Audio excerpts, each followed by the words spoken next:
Ama naming sa langit, nagpapasalamat kami sa iyo sa lahat ng biyayang amin tinatanggap.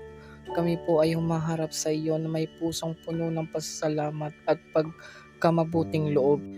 Nakikiusap kami sa iyo, O Diyos, na tulungan mo kami na masumpungan ng aming tunay na layunin sa buhay.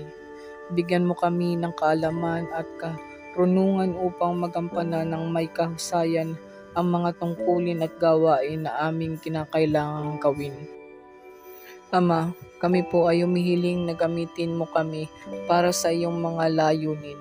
Nawa maging malinaw at patnubayan sa aming mga hakbang upang ang aming mga gawain ay maging kasangkapan sa pagpapalaganap ng iyong pag-ibig at kabutihan.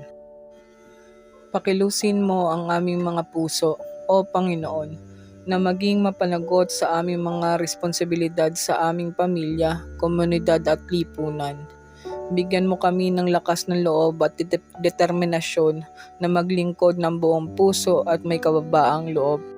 Sa lahat ng ito, aming pinapabot sa iyo ang aming mga hiling. O Diyos, alam naming sa iyo nagmumula ang lahat ng biyaya at sa iyo kami umaasa. Sa ngalan ni Jesucristo, aming tagapagligtas. Amen. Maraming salamat po Sir Jack sa prayer request. God bless po sa inyong lahat. Mga ka-daily prayer PH, salamat sa suporta. Lagi nating tatandaan, libre ang dasal pero may sukli.